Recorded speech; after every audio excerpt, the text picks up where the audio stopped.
Hello friend, आप सभी का आपके अपने YouTube channel super study for welcome है। जैसा कि दोस्तों मैं यूपी अर्बन टेक्नीशियन ग्रेड 2 2020 के लिए ठीक है हम आपके लिए लेके आए हैं आज इंस्ट्रूमेंट एंड मेजरमेंट के टॉप 500 क्वेश्चन की सीरीज़।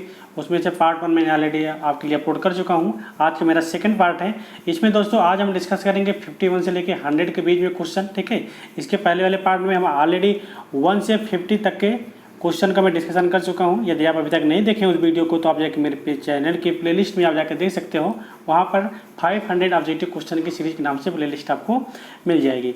दोस्तों हम इसमें बात कर रहे हैं इंस्ट्रूमेंट एंड मेजरमेंट में। ठीक है, 500 ऑब्जेक्टिव क्वेश्चन की सीरीज है।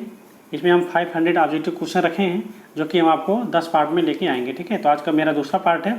तो इसके यदि आप अभी तक पहला पार्ट नहीं देखे हैं तो आप जाके उसे देख सकते हैं। इसके बाद दोस्तों जिन बच्चों के जो कैंडिडेट हैं या जो उनकी ट्रेड इलेक्ट्रॉनिक मैकेनिक्स है, इंस्ट्रूमेंट मैकेनिक्स है, या आप इलेक्ट्रीशियन के स्टूडेंट हैं तो आपके लिए भी वीडियो बहुत ही इंपॉर्टेंट है। ठीक है, तो इसमें दोस्तों आज हम डिस्कस करेंगे। ठीक है, इसके अलावा यदि आप मेरे यूट्यूब चैनल पर पहली बार विजिट कर रहे हैं तो आप मेरे यूट्यूब चैनल को सब्सक्राइब कर सकते हैं, वीडियो को लाइक कर सकते हैं, ज़्यादा से ज़्यादा शेयर करें। ठीक है, शेयर करने का प्रयास ज़्यादा करें। यदि अभी तक आप मेरे टेलीग्राम चैनल से नहीं जुड़े हैं तो टेलीग्राम चैनल का लिंक भी आपको डिस्क्रिप्शन में दिया हुआ है, आप जाके वहाँ से जुड़ सकते हैं। इसके अलावा हमने एक व्हाट्सएप ग्रुप भी बनाया है जो कि उसका भी लिंक ऑलरेडी दिया हुआ है नीचे। ठीक है, डिस्क्रिप्शन में है, आप व्हाट्सएप ग्रुप से भी जुड़ सकते हो। ठीक है, आइए दोस्तों हम बात करते हैं आज के क्वेश्चन की। ज़्यादा टाइम नहीं लेंगे, डायरेक्ट चलेंगे हम आज के क्वेश्चन पे। ठीक है, आइए चलते हैं आज के क्वेश्चन पे। दोस्तों ये ऑब्जेक्टिव वाले वीडियो देखने से पहले मैं आपसे कहूँगा यदि आप मेरी थ्योरी वाली क्लास अभी तक नहीं देखी हैं तो आप थ्योरी की क्लास को जरूर देखें। ठीक है, क्योंकि आप थ्योरी की क्लास देखेंगे तो आपके कॉन्सेप्ट क्लियर होंगे, तो आप हर एक क्वेश्चन का जवाब आसानी से दे पाओगे। तो इसलिए हमारी जो इंस्ट्रूमेंट की क्लास है वो क्लास 8 से स्टार्ट है, 8 से लेकर 16 में जाके ख़त्म हुई है। लगभग 9 क्लास हैं 8 से लेकर 16 के बीच में। ठीक है, तो आप वो सभी क्लास को आप देख लें।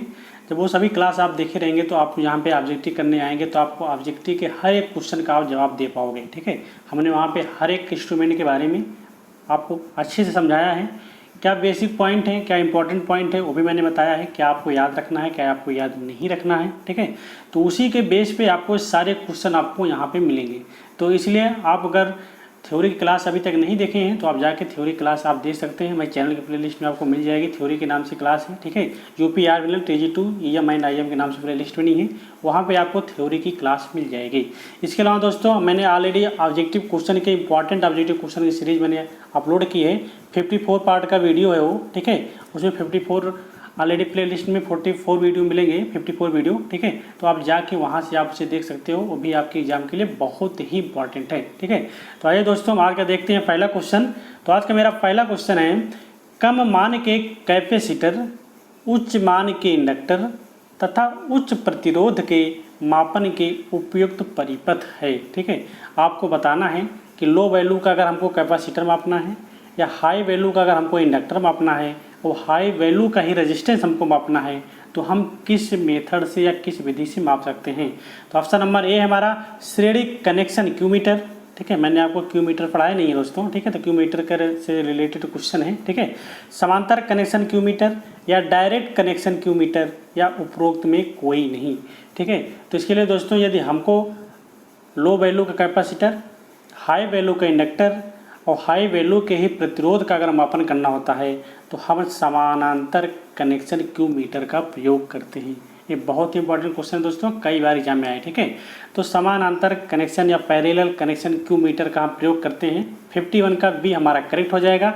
आइए बात करते हैं नेक्स्ट क्वेश्चन।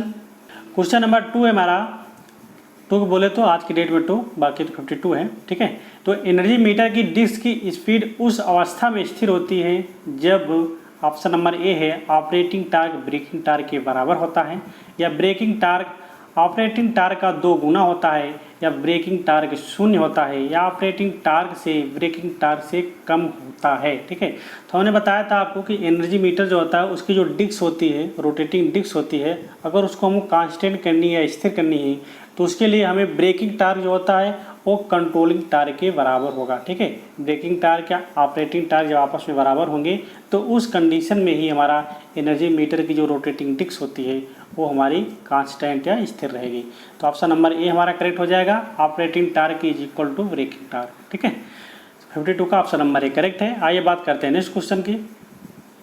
क्वेश्चन नंबर 53 है हमारा, यदि गैल्वेनोमीटर की धारा सेंसिटिविटी बढ़ाई जाए, ठीक है, यदि हम करंट सेंसिटिविटी को हम इंक्रीज करेंगे तब वोल्टेज सेंसिटिविटी क्या होगी, ठीक है। तो ऑप्शन नंबर ए है बढ़ जाएगी, ऑप्शन नंबर बी है घट जाएगी, या ऑप्शन नंबर सी है धारा सेंसिटिव पर निर्भर नहीं करती है, या उपरोक्त में कोई नहीं, ठीक है। दोस्तों यदि हम गैल्वेनोमीटर की धारा सेंसिटिविटी को अगर हम बढ़ाते हैं, ठीक है, धारा सेंसिटिविटी बढ़ाई जाएगी तो हमारी जो वोल्टेज सेंसिटिविटी होगी वो डिक्रीज करेगी, मतलब कि घट जाएगी, ठीक है। तो ऑप्शन नंबर बी हमारा करेक्ट हो जाएगा 53 का, ऑप्शन नंबर बी घट जाएगी, ठीक है। आइए हम बात करते हैं नेक्स्ट। देखिए सेंसिटिविटी का फार्मूला मैंने आपको बताया था, ये क्या होता है, एस इक्वल टू होता है 1/IFS, ठीक है, फुल स्केल डिफ्लेक्शन करंट, ठीक है। ये होता है हमारा सेंसिटिविटी। अगर हम बात करते हैं वोल्टेज निकालने की, तो वोल्टेज की सेंसिटिविटी क्या होता है, मैंने बताया था S into V equal to R, ये होता है हमारा। तो हम वोल्टेज की सेंसिटिविटी की बात करेंगे तो आर इक्वल टू क्या हो जाएगा, यस, ठीक है। तो यहाँ से अगर हम इसको हम क्या कर रहे हैं कि हम करंट की सेंसिटिविटी को अगर हम बढ़ा रहे हैं, आप देख लीजिए यहाँ से, ठीक है, अगर धारा सेंसिटिविटी को बढ़ा रहे हैं तो हमारी क्या हो रही है, घट रही है, ठीक है। जब ये घट रही है तो हमारी क्या होगी, वोल्टेज सेंसिटिविटी भी हमारी क्या होगी, घटेगी, ठीक है। तो ऐसे रिलेशन निकाल के आप आसानी से एक दूसरे को ज्ञात कर सकते हो, ठीक है। तो यदि आपको फार्मूले मालूम है तो आप आसानी से उसकी वैल्यू निकाल सकते हो, ठीक है। तो 53 का भी हो जाएगा, इसकी सेंसिटिविटी क्या होगी, घट जाएगी। आइए बात करते हैं नेक्स्ट क्वेश्चन की। दोस्तों इसकी ये जो फार्मूला है हमारा, इस फार्मूले पे न्यूमेरिकल भी आता है, ठीक है। तो आपको न्यूमेरिकल के लिए आपको याद रखना है सेंसिटिविटी का फार्मूला क्या होता है, IFS से, ठीक है, फुल स्केल डिफ्लेक्शन करंट होती है, ठीक है, IFS बोलते हैं इसे, फुल स्केल करंट होती है। यस हमारी सेंसिटिविटी होती है, तो सेंसिटिविटी हमारे फुल स्केल करंट की क्या होती है, विलोम में होती है, ठीक है। तो ये चीज़ें आपको याद होनी चाहिए, इसमें न्यूमेरिकल भी आता है। आइए बात करते हैं नेक्स्ट क्वेश्चन नंबर 54 है हमारा, एनर्जी मीटर की डिस्क में स्पेंडल के विपरीत दिशाओं में 2 छिद्र किए जाते हैं। मैंने आपको बताया था कि हमारी एक एरर होती है, उस एरर को हम दूर करने के लिए ही रोटेटिंग डिस्क में हम 2 होल बनाते हैं, या हम 2 स्लॉट बनाते हैं, या उस पर हम एक स्मॉल मैग्नेट का टुकड़ा को हम चिपका देते हैं। ये सब तीनों चीज़ें थी क्या, एनर्जी मीटर में क्रीपिंग एरर को दूर करने के लिए, ठीक है। तो वहीं जो क्वेश्चन है तो इसको हम देखते हैं। तो ऑप्शन नंबर ए में कह रहा है क्या, डिस्क का भार उत्तम रोटेशन के लिए कम हो जाता है, या वायु प्रभाव उपयुक्त हो जाता है। बाकी हम ऑप्शन नंबर नेक्स्ट देखते हैं। तो नेक्स्ट ऑप्शन नंबर क्या है, शून्य लोड पर क्रीपिंग समाप्त हो जाती है, या डिफ्लेक्शन टार्क बढ़ जाता है। तो हमने बताया था कि एनर्जी मीटर में शून्य लोड पर क्रीपिंग एरर को समाप्त करने के लिए ही हम जो रोटेटिंग डिस्क होती है उसमें हम 2 होल कर लेते हैं। मान चलिए रोटेटिंग डिस्क है तो अपोजिट डायरेक्शन में 2 होल कर देते थे, ठीक है। या इस रोटेटिंग डिस्क में क्या करते थे, हम 2 स्लॉट बना लेते, ऐसे ऐसे 2 स्लॉट काट देते थे, ठीक है। या हम तीसरी विधि हमारी क्या थी कि हम इसी रोटेटिंग डिस्क पर एक स्मॉल मैग्नेट का टुकड़ा, या आप बोल सकते हो मैग्नेट स्मॉल छोटा सा चुंबक जो है हम चिपका देते थे रोटेटिंग डिस्क पे। तो इससे क्या होता है कि हमारी जो एरर होती है क्रीपिंग एरर वो कम हो जाती है। क्रीपिंग एरर होती क्या है दोस्तों, क्रीपिंग एरर के लिए मैंने बताया था आपको कि क्या होता है कि हम कोई भी लोड नहीं दिए, ठीक है, मेरी मतलब कि हमारे कमरे में एक भी बल्ब ऑन नहीं है, लेकिन जो मीटर होता है फिर भी हमको रीडिंग दे रहा है, ठीक है। तो उसी एरर को हम दूर करने के लिए ही हम ये सब विधियों का प्रयोग करते हैं, ठीक है। तो वही है क्रीपिंग एरर, ठीक है। तो शून्य लोड को समाप्त, मतलब शून्य लोड पर हम क्रीपिंग एरर को समाप्त करने के लिए ही हम रोटेटिंग डिस्क पे क्या करते हैं, 2 होल करते हैं। तो ऑप्शन नंबर सी हमारा करेक्ट हो जाएगा 54 का। आइए बात करते हैं नेक्स्ट क्वेश्चन नंबर 55। तो 55 हमारा क्या है कि निम्न में प्राइमरी सेल है, ठीक है। आपको बताना है प्राथमिक सेल कौन सा है। दोस्तों ये बैटरी का क्वेश्चन है, ऑलरेडी इसमें ऐड हो चुका है, ठीक है। तो मैंने बैटरी आपको पढ़ाया नहीं है, लेकिन आप देख सकते हैं क्वेश्चन क्या है कि निम्न में से प्राइमरी सेल क्या है। प्राइमरी सेल की बात कर रहा है या प्राथमिक सेल की बात कर रहा है, ठीक है। तो ऑप्शन नंबर ए है हमारा जिंक कार्बन ड्राई सेल। जो ड्राई सेल ही होता है हमारा प्राइमरी सेल होता है। तो ऑप्शन नंबर ए ही हमारा करेक्ट हो जाएगा, ठीक है। तो 55 का ए हमारा करेक्ट है। आइए बात करते हैं नेक्स्ट क्वेश्चन नंबर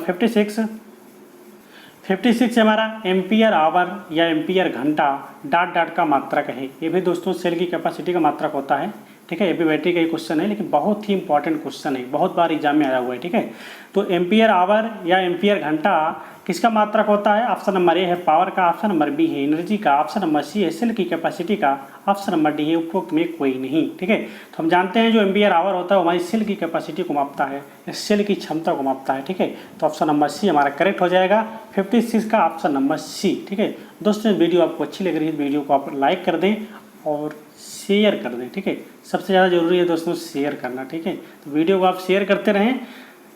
आइए देखते हैं next question, question number 57। Ammeter का प्रतिरोध बहुत अधिक होने पर परिपथ में धारा क्या होगी?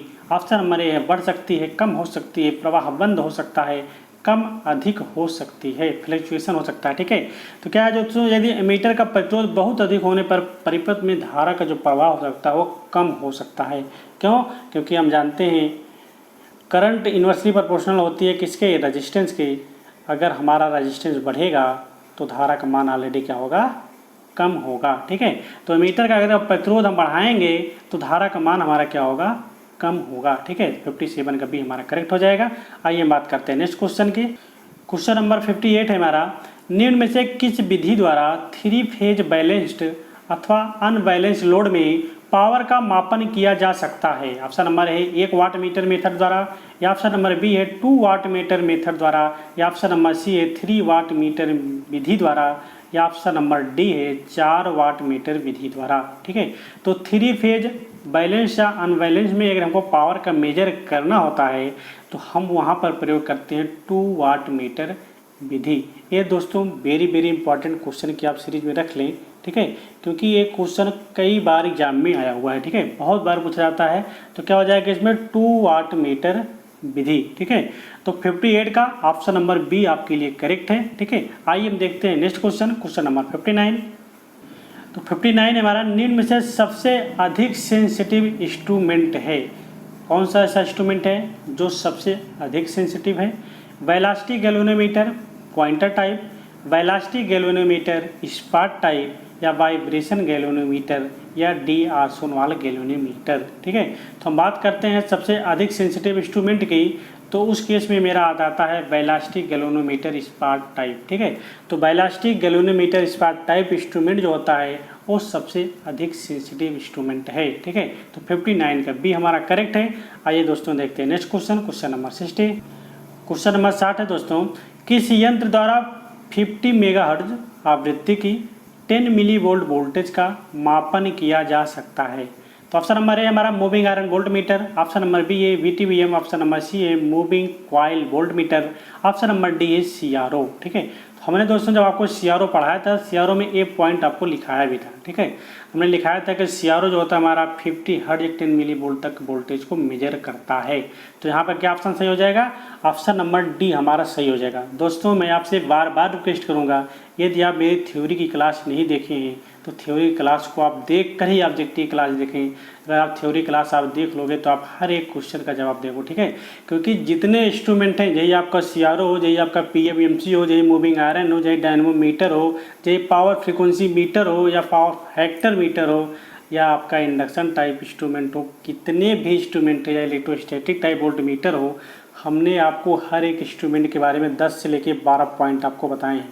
ठीक है, वही 10 से 12 पॉइंट ही आपको एग्जामिनर पूछेगा। ठीक है, मैंने जो आपको डिसएडवांटेज या एडवांटेज आपको मैंने बताया था, जो आपको मैंने वहाँ पे लिखाए थे पॉइंट, वही सारे पॉइंट एग्जामिनर क्वेश्चन के तौर पर रखता है। ठीक है, तो अगर आप उस पॉइंट को अगर आप रट लेंगे या उस पॉइंट को आप समझ लें अच्छी तरह से, तो आपका एक भी क्वेश्चन छूटने वाला नहीं है ऑब्जेक्टिव का। ठीक है, इस तरह क्वेश्चन दोस्तों आपको कहीं मिलेगा नहीं। ठीक है, ये बहुत ही इंपॉर्टेंट है। एग्जामिनर जो आपको बनाएगा ना, ऐसे क्वेश्चन आपको सेम टू सेम एग्जाम में मिलेंगे। अगर आपको ये नहीं यकीन है तो आप प्रीवियस ईयर का पेपर जाके आप देख सकते हो। यदि आपके पास प्रीवियस ईयर का पेपर नहीं है तो हमारे चैनल में ऑलरेडी आप चले जाइएगा, तो वहाँ पे आपको मिल जाएगा UPRBNL का सॉल्व पेपर। ठीक है, तो आप वहाँ से आप देख सकते हो। हमने पूरे 150 क्वेश्चन को एक ही वीडियो में ऑलरेडी रखे हैं। ठीक है। आपको कई वीडियो जाने की ज़रूरत नहीं पड़ेगी। आप एक वीडियो देखोगे तो एक वीडियो में आपको 150 क्वेश्चन जो टेक्निकल का पार्ट है ऑलरेडी मैं उसी में अच्छे से डिस्कशन करके मैंने आपको सॉल्व कराया है। आप जाके वहाँ से पेपर को देख सकते हो, ठीक है। वहाँ पेपर को देखने के बाद फिर आप एनालाइज कीजिए कि एक क्वेश्चन जो मैंने आपको करा रहा हूँ इस तरह क्वेश्चन आपको मिल रहे हैं कि नहीं, क्योंकि मेरा वीडियो देखने ही ज़्यादा इंपॉर्टेंट नहीं है दोस्तों, ठीक है। आपको उस लेवल का क्वेश्चन भी मिलना चाहिए जिस लेवल के आपके एग्जाम में पेपर आया हुआ है, ठीक है। यदि आपको वहाँ पे इस लेवल के क्वेश्चन मिल रहे हैं तब तो मेरे वीडियो से आपको फ़ायदा होगा ना। तो आप बता भी सकते हो मैं सर कि थोड़ा आप लेवल बढ़ाएं या लेवल आपका ज़्यादा है, थोड़ा क्वेश्चन का लेवल कम करें, ठीक है। तो ये सब चीज़ें होता है दोस्तों पेपर को एनालिसिस करने के बाद। तो आप अभी तक आप पेपर को नहीं देखे हैं तो पेपर को जरूर देखें, ठीक है। आइए हम बात करते हैं दोस्तों नेक्स्ट क्वेश्चन की। तो क्वेश्चन नंबर 61 की हम बात करते हैं। तो क्वेश्चन नंबर 61 है हमारा, निम्न में से किस इंस्ट्रूमेंट में हिस्टेरेसिस तथा भंवर धारा हानियाँ नहीं होती हैं। ये क्वेश्चन दोस्तों रिपीट हुआ है, ठीक है। क्या होता है, मूविंग आयरन इंस्ट्रूमेंट होता है, इलेक्ट्रोस्टैटिक इंस्ट्रूमेंट होता है, या इलेक्ट्रोडायनमोमीटर टाइप इंस्ट्रूमेंट होता है, या ऑल ऑफ दिस की बात कर रहा है, ठीक है। तो हमने बताया था आपको जो हमारा इलेक्ट्रोस्टैटिक टाइप इंस्ट्रूमेंट होता है उसमें हिस्टेरेसिस या एडी करंट लॉसेस नहीं होती हैं, ठीक है। तो 61 का भी हमारा करेक्ट हो जाएगा। आइए दोस्तों हम बात करते हैं नेक्स्ट क्वेश्चन की। क्वेश्चन नंबर 62, यदि कम सेंसिटिविटी का एक वोल्ट मीटर किसी उच्च प्रतिरोधी परिपथ में कनेक्ट किया जाए तो मीटर की रीडिंग क्या होगी। दोस्तों ये क्या है, ये लोडिंग इफेक्ट है, ठीक है। मैंने लोडिंग इफेक्ट आपको बताया था कि यदि मेरा कोई एक वोल्ट मीटर है, ठीक है, उससे हम वोल्टेज को मेजर कर रहे हैं, ठीक है, या कोई ओम मीटर है या कोई हमारा करंट मीटर, कोई भी मीटर हो हमारा, ठीक है, लो सेंसिटिविटी का है और हम हाई रेजिस्टेंस को मेजर कर रहे हैं, ठीक है। तो हमारा जो इंस्ट्रूमेंट होता है ऑलरेडी क्या करता है, वो लोड के रूप में कार्य करने लगता है, ठीक है। तो उससे क्या होता है कि हमारी रीडिंग में एरर आ जाती है, ठीक है। तो इसीलिए हमेशा प्रयास किया जाता है कि जो हम इंस्ट्रूमेंट लें वो हाई सेंसिटिविटी का इंस्ट्रूमेंट हो, ठीक है। तो इसको हम देखते हैं दोस्तों इसका आंसर क्या कह रहा है इसमें। तो ऑप्शन नंबर ए में कह रहा है कि वास्तविक वोल्टेज से कम होगी, वास्तविक वोल्टेज से अधिक होगी, वास्तविक वोल्टेज के बराबर होगी, पूर्णतः ठीक होगी। तो आप समझ सकते हो जब वो ऑलरेडी लोडिंग के रूप में कार्य करने लगेगा तो हमको वास्तविक वोल्टेज कैसे देगा। वो वास्तविक वोल्टेज किसी केस में दे ही नहीं सकता कि तो आपको ज़्यादा देगा कि तो आपको कम देगा।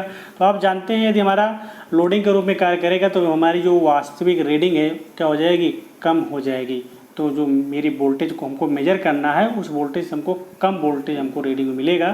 तो ऑप्शन नंबर ए हमारा करेक्ट हो जाएगा, ठीक है। यदि हम कम सेंसिटिविटी का एक वोल्ट मीटर किसी उच्च प्रतिरोधी परिपथ में कनेक्ट करते हैं तो मीटर की जो रीडिंग होती है वो वास्तविक वोल्टेज से कम हो जाती है। तो 62 का एक करेक्ट हो जाएगा। कम क्यों हो जाती है, क्योंकि जो हमारा वोल्ट मीटर होता है एज ए लोड कार्य करने लगता है, जिसे बोलते हैं हम लोडिंग इफेक्ट, ठीक है। तो 62 का ऑप्शन नंबर ए हमारा करेक्ट है। आइए हम बात करते हैं नेक्स्ट क्वेश्चन की। Question number 63। क्वेश्चन नंबर 63 हमारा, अस्थायी चुंबक टाइप मूविंग कॉइल इंस्ट्रूमेंट में डिफ्लेक्टिंग टार डॉट डॉट के समानुपाती होता है, ठीक है। ये डिफ्लेक्टिंग टार की बात कर रहा है, किसके समानुपाती होगा। ऑप्शन नंबर ए है AC के औसत मान के, AC के RMS मान के, या AC के अधिकतम मान के, या AC के तात्क्षणिक मान के, ठीक है। तो हमारा जो PMMC इंस्ट्रूमेंट होता है दोस्तों, आप जानते हो क्या मेजर करता है, वो मेजर करता है हमारा एवरेज वैल्यू, ठीक है। तो एवरेज वैल्यू के समानुपाती होगा। तो ऑप्शन नंबर 63 का ये हमारा करेक्ट हो जाएगा, ठीक है। AC के औसत मान या एवरेज वैल्यू के समानुपाती होता है, ठीक है। वैसे दोस्तों हमारा जो PMMC इंस्ट्रूमेंट होता है वो ओनली DC को मेजर करता है, तो इसका जो रिफ्लेक्टिंग टार्क भी होगा, ठीक है, क्या होगा, वो AC के औसत मान के समानुपाती होगा।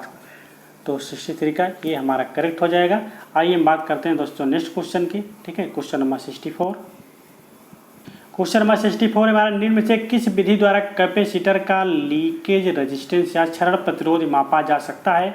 ऑप्शन नंबर ए हमारा मैगर, ऑप्शन नंबर बी है Schering bridge, option number C है पोटेंशियोमीटर, ऑप्शन नंबर डी है आवेश हानि या लॉस ऑफ चार्ज मेथड, ठीक है। तो हम जानते हैं मैगर के द्वारा हाई रेजिस्टेंस को मेजर करते हैं, लॉस ऑफ चार्ज मेथड द्वारा भी हाई रेजिस्टेंस को मेजर करते हैं, पोटेंशियोमीटर के द्वारा हम लो रेजिस्टेंस को मेजर करते हैं। तो हमारा बचता है शेयरिंग ब्रिज ही, जिसके माध्यम से हम लीकेज रेजिस्टेंस को मेजर करते हैं।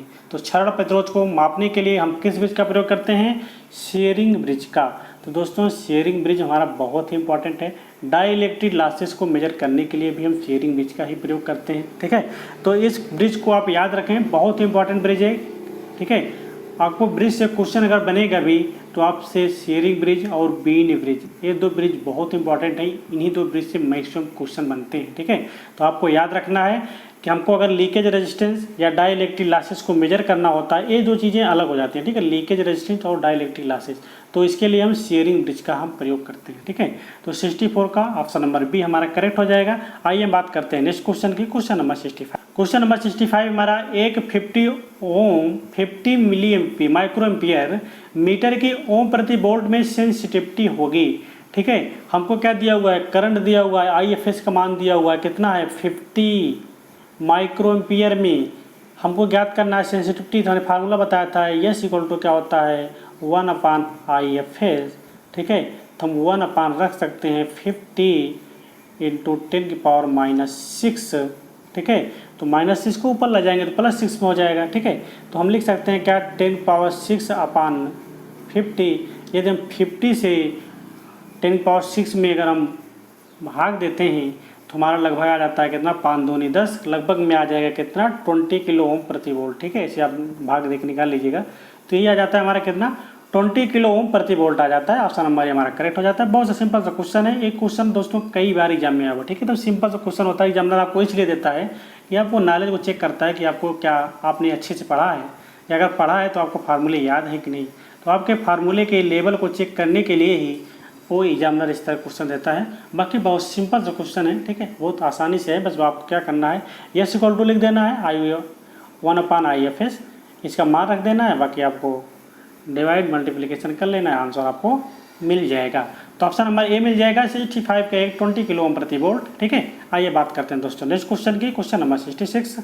क्वेश्चन नंबर 66 हमारा सेल का आंतरिक प्रतिरोध, जो सेल होता है, सेल का जो इंटरनल रेजिस्टेंस होता है वो क्या होता है, इलेक्ट्रोलाइट की कंसंट्रेशन के सीधे समानुपाती होता है। ऑप्शन नंबर बी है इलेक्ट्रोलाइट प्लेट के क्षेत्रफल के विलोमानुपाती होता है, या प्रयुक्त इलेक्ट्रोलाइट द्वारा निर्धारित होता है। जो रेजिस्टेंस होता है दोस्तों सब चीज़ें होती हैं, इलेक्ट्रोलाइट की कंसंट्रेशन के भी समानुपाती होगा, इलेक्ट्रोड के प्लेट के क्षेत्रफल के भी इनवर्सली प्रोपोर्शनल होगा, क्योंकि हम जानते हैं R = क्या होता है ρ/L/A।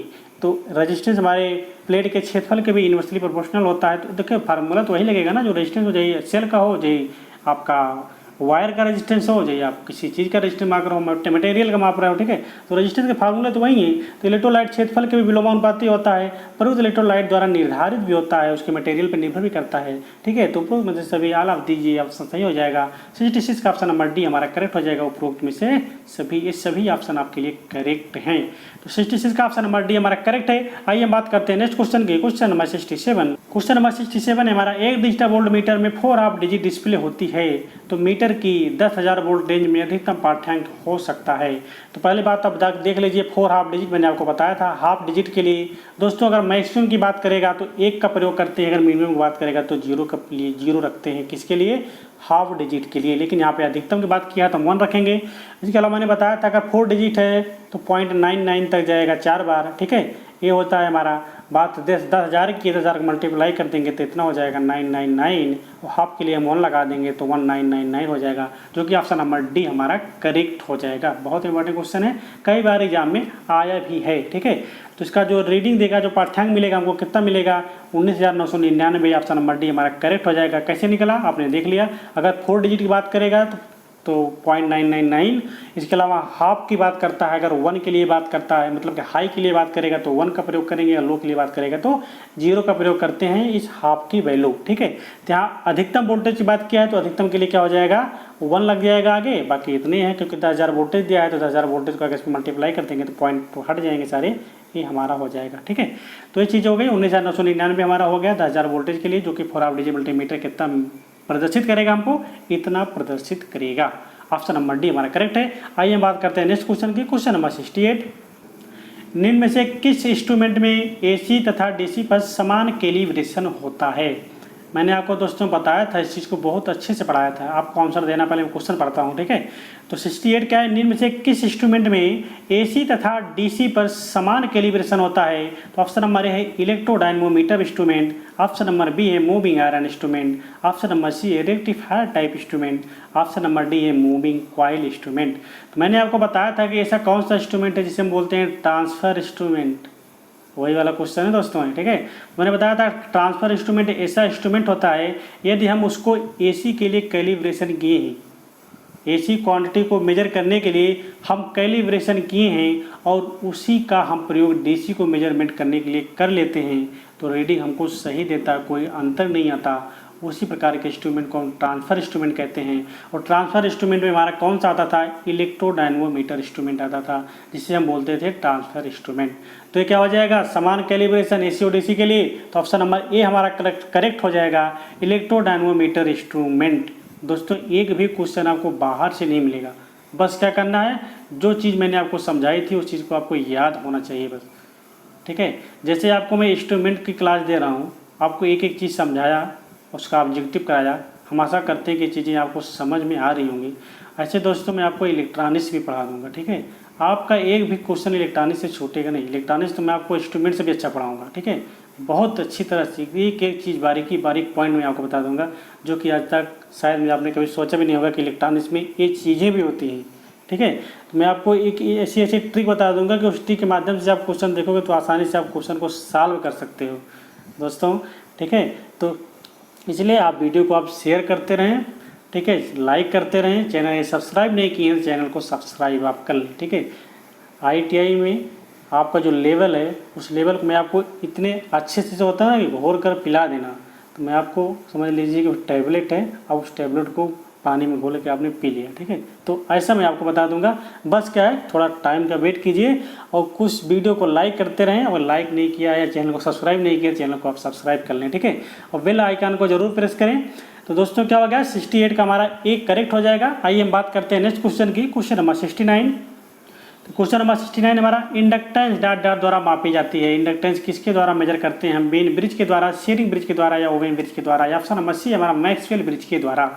मैंने आपको बताया था इंडक्टेंस को मेजर करने के लिए हमने कई विधियां बताई थी आपको, ठीक है। उन्हीं में से एक विधि इसमें दी हुई है। कौन सी विधि है, वो विधि है हमारी मैक्सवेल ब्रिज। तो ऑप्शन नंबर सी हमारा करेक्ट हो जाएगा। मैक्सवेल ब्रिज मतलब होता है यम मतलब क्या होता है, मीडियम कॉइल को मेजर करने के लिए मैक्सवेल ब्रिज का प्रयोग करते हैं। ये चीज़ें भी बताई थी हमने। हे ब्रिज बताया था, हे मतलब क्या होता है, हाई होता है। तो हाई के लिए हम क्या प्रयोग करते हैं, हाई क्वालिटी मेजर करने के लिए हम हे ब्रिज का प्रयोग करते हैं।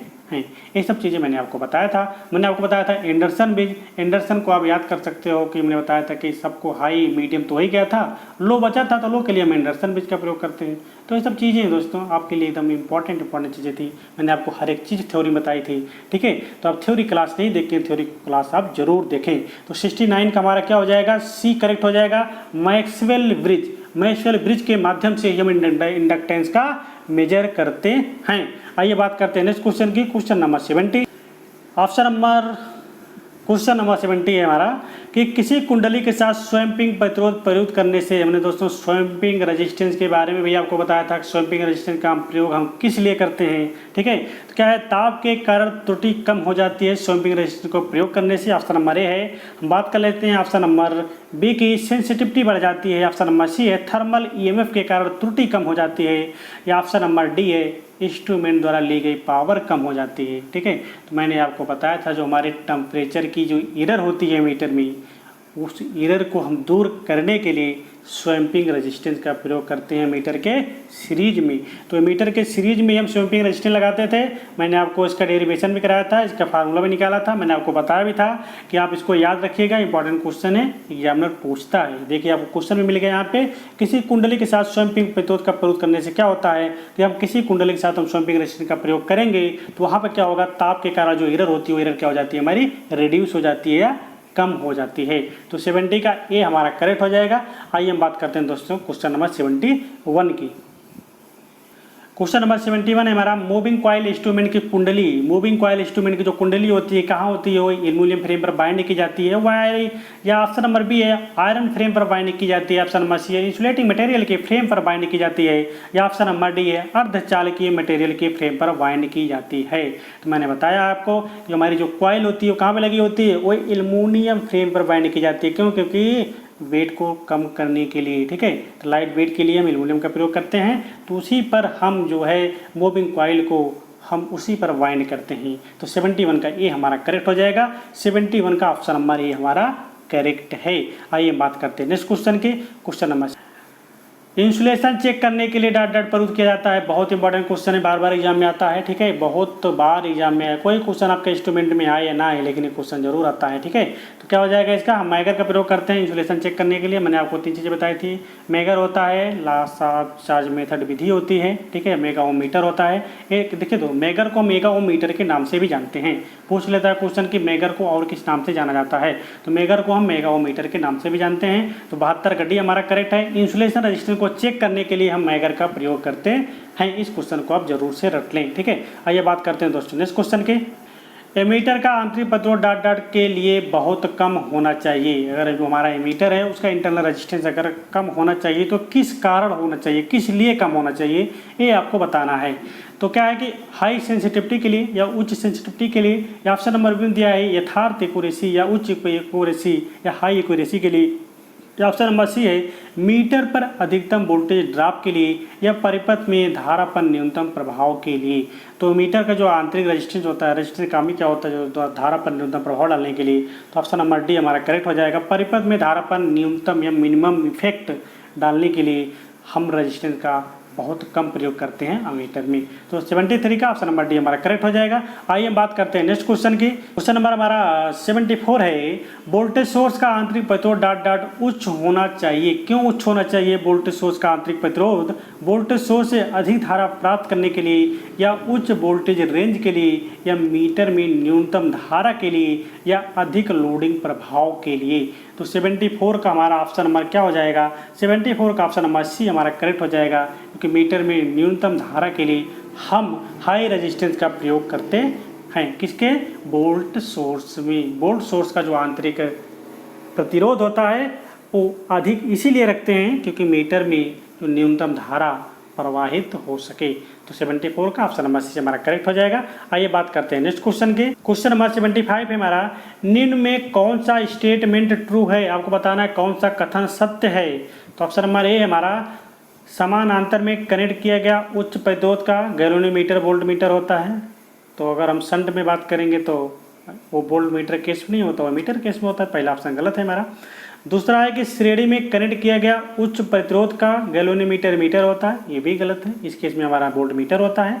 ऑप्शन नंबर सी हमारा, समानांतर में कनेक्ट किया गया कम प्रतिरोध गैलोमीटर वोल्ट मीटर होता है, ये भी हमारा ऑप्शन गलत ही है। बात करते हैं डी की, श्रेणी में कनेक्ट किया गया कम प्रतिरोध का गैलोमीटर मीटर होता है। दोस्तों हमको सब ऑप्शन गलत दिख गया, फिर से मैं देखता हूँ, ठीक है। तो 75 को हम फिर से देखते हैं, क्या कह रहा है कि श्रेणी में कनेक्ट किया, डी का ऑप्शन देखते हैं, आप डी ऑप्शन को थोड़ा समझते हैं। श्रेणी में कनेक्ट किया गया कम प्रतिरोध का गैलोमीटर मीटर होता है। कौन सा स्टेटमेंट ट्रू है? ठीक है, श्रेणी में कनेक्ट किया गया कम प्रतिरोध का गैलोमीटर मीटर होता है, या समांतर में कनेक्ट किया गया कम प्रतिरोध का गैलोमीटर वोल्ट मीटर होता है। ऑप्शन नंबर बी है श्रेणी में, ये भी गलत है। ऑप्शन नंबर ए है, समानांतर में कनेक्ट किया गया उच्च प्रतिरोध का गैलोमीटर वोल्ट मीटर होता है। तो यहाँ दोस्तों ऑप्शन नंबर हमारा, ठीक है, क्वेश्चन मेरे को समझ में थोड़ा कम आ रहा है, 1 मिनट। हाँ दोस्तों, इसका क्या हो जाएगा कि इसका आंसर नंबर डी करेक्ट होगा, ठीक है। हम थोड़ा सा चले गए थे उस केस में कि हमको जब रीडिंग इन्हेंसमेंट करनी होती है तो मेरा दिमाग में वो पॉइंट चल रहा था कि अगर रीडिंग को अगर इन्हेंसमेंट करनी होती है तो मीटर के लिए हम सन में प्रयोग करते हैं, वोल्ट मीटर के लिए हम सीरीज में प्रयोग करते हैं। तो वो मेरा पॉइंट चल रहा था। लेकिन यहाँ पे क्या कह रहा है कि श्रेणी में अगर कनेक्ट किया गया कम प्रतिरोध का अगर वोल्टेज होगा क्या होगा, तो गैलोमीटर होगा, ठीक है। तो गैलोमीटर को मीटर में हम सीरीज में कनेक्ट करते हैं, वोल्ट मीटर को हम समांतर में कनेक्ट करते हैं, आप जानते हो, ठीक है। तो ऑप्शन नंबर डी हमारा करेक्ट हो जाएगा। आप जानते हो कि हम वोल्ट मीटर को क्या करें, वोल्ट मीटर को समांतर में लगाते हैं और मीटर को किस में लगाते हैं, सीरीज में लगाते हैं। तो मीटर का रेजिस्टेंस हमारा लो होता है और वोल्ट मीटर रेजिस्टेंस क्या होता है, हाई होता है, ठीक है। तो इस चीज़ को आपको याद रखना है। थोड़ा मैं उस चीज़ में सोच रहा था ना, सुबह से मैं कई बार वो न्यूमेरिकल लगाते रहता हूँ ना वाला, R S H equal to R M upon M minus one. तो यही फार्मूला दिमाग में चला था, इसलिए आंसर इसको समझ नहीं आ रहा था। ठीक है, तो ये नहीं होगा, तो ऑप्शन नंबर डी हमारा सही होगा। ठीक है, क्या होगा, श्रेणी में कनेक्ट किया गया कम प्रतिरोध का गैलोमीटर जो होता है वो हमारा क्या होता है, एमीटर होता है। तो 75 का डी हमारा करेक्ट है। आइए हम बात करते हैं नेक्स्ट क्वेश्चन की। क्वेश्चन नंबर 76 है हमारा, 100 किलो ओम प्रतिरोध किस रेंज में होता है। मैंने दोस्तों आपको बताया था। ठीक है, किस रेंज में होता है, निम्न में होता है, मध्यम में होता है, उच्च में होता है, बहुत उच्च में होता है। ठीक है, तो हमने बताया था अगर 100 किलो ओम का प्रतिरोध होता है तो किस में आ जाता है हमारा, वो मीडियम रेंज में आ जाता है। तो 76 का ऑप्शन नंबर बी हमारा करेक्ट हो जाएगा। आइए हम बात करते हैं नेक्स्ट क्वेश्चन की। दोस्तों देखिए, बहुत ही इंपॉर्टेंट क्वेश्चन है, बहुत सिंपल क्वेश्चन है, काफ़ी लोग इसका आंसर गलत ही देते हैं। ठीक है, लेकिन अगर आपको प्रिंसिपल याद है तो आप इस क्वेश्चन का आंसर आसानी से दे लोगे। ठीक है, क्या कह रहा है कि 240 वोल्ट डीसी वोल्ट मीटर या डीसी वोल्टेज एक रेक्टिफायर टाइप इंस्ट्रूमेंट तथा एक मूविंग आयरन इंस्ट्रूमेंट द्वारा मापी जाती है, तो मीटर की रीडिंग क्रमशः क्या होगी। ठीक है, यदि हम 240 वोल्ट को हम डीसी मापना है तो अगर हम रेक्टिफायर में देंगे तो हम जानते हैं कि रेक्टिफायर टाइप इंस्ट्रूमेंट क्या होता है, हमारा ओनली एसी को मेजर करता है। मैंने आपको एक टेबल बताई थी। ठीक है, तो हमारा जो रेक्टिफायर टाइप इंस्ट्रूमेंट होता है ओनली एसी को मेजर करेगा। तो अगर हम वहाँ 240 वोल्ट डीसी देंगे तो रीडिंग क्या देगा, रीडिंग हमको 0 देखा। उसके अलावा हम बात कर रहे हैं क्या, मूविंग आयरन इंस्ट्रूमेंट। हम जानते हैं मूविंग आयरन इंस्ट्रूमेंट क्या होता है, हमारा डीसी को भी मेजर करता है और एसी को भी मेजर करता है। तो यहाँ पे तो हमको रीडिंग मिल जाएगी। तो हमको क्या हो जाएगा, 0 और 240 वोल्ट मिलेगी। तो ऑप्शन नंबर ए हमारा करेक्ट हो जाएगा। ठीक है, अगर हम 240 वोल्ट को हम रेक्टिफायर में देंगे तो रेक्टिफायर हम जानते हैं ओनली एसी पे काम करता है। अगर हम डीसी देंगे तो डीसी क्या हो जाएगा, ओपन सर्किट हो जाएगा। जब ओपन सर्किट हो जाएगा तो वोल्टेज हमको कितना मिलेगा, 0 मिलेगा। ठीक है, तो इस कंडीशन तो काम ही नहीं करेगा। इसके अलावा हम बात करते हैं मूविंग आयरन इंस्ट्रूमेंट की, तो मूविंग आयरन इंस्ट्रूमेंट हमारा दोनों पे काम करता है। ठीक है, डीसी भी काम करता है और एसी भी काम करता है। तो ऑप्शन नंबर ए हमारा करेक्ट हो जाएगा। तो सिंपल सा क्वेश्चन है दोस्तों। ठीक है, बहुत ही लॉजिकल क्वेश्चन है। ठीक है, 77 का ऑप्शन नंबर ए हमारा करेक्ट हो जाएगा। आइए बात करते हैं नेक्स्ट क्वेश्चन के। क्वेश्चन नंबर 78 है हमारा, बैलास्टिक गैल्वेनोमीटर में बहुत कम डैम्पिंग का उपयोग क्यों किया जाता है। ठीक है, वेरी स्मॉल डैम्पिंग का प्रयोग हम किस लिए करते हैं, प्रणाली को दोलनी बनाने के लिए, या पहला डिफ्लेक्शन अधिक लेने के लिए किया जाता है, या पहला डिफ्लेक्शन कम लेने के लिए किया जाता है, या प्रणाली की क्रिटिकल डैम्पिंग करने के लिए किया जाता है। तो हमने बताया था डैम्पिंग का काम ही क्या होता है, डैम्पिंग का काम क्या होता है कि ऑक्सीलेशन को कम करने के लिए। यदि डैम्पिंग अगर हम कम प्रयोग कर रहे हैं तो इसका मतलब क्या हो कि हमको डिफ्लेक्शन अधिक लेना है, इसीलिए हम डैम्पिंग का प्रयोग कम कर रहे हैं। तो पहला डिफ्लेक्शन अधिक लेना होता है, इसीलिए हम डैम्पिंग को कम करते हैं गैल्वेनोमीटर में। तो ऑप्शन नंबर बी हमारा करेक्ट हो जाएगा। 78 का बी आपको करेक्ट। देखिए दोस्तों, मैंने टार्क आपको बताए थे, कंट्रोलिंग टार्क, डिफ्लेक्टिंग टार्क और डैम्पिंग टार्क। तो डिफ्लेक्टिंग टार्क को हम बोलते हैं क्या, ऑपरेटिंग टार्क। मतलब अगर हमको पॉइंटर को ऑपरेट करना है तो हम डिफ्लेक्टिंग टार्क का प्रयोग करते हैं। बात किया था हमने कंट्रोलिंग टार्क की, जो कि स्प्रिंग के माध्यम से मिलती है। क्या करता है, वो पॉइंटर को हमको कंट्रोल करने के लिए हम कंट्रोलिंग टार्क का प्रयोग करते हैं। पॉइंटर हमारा मूव करता रहता है, ऑक्सीलेट करता रहता है। इस ऑक्सीलेशन को हमको कम करने के लिए हम क्या लगाते हैं, यहाँ पे हम यहाँ पे डैम्पिंग टार्क लगाते हैं। तो ये तीनों टार्क के बारे में अगर आप अभी तक मेरी वीडियो नहीं देखें तो आप जाके अच्छे से देखें।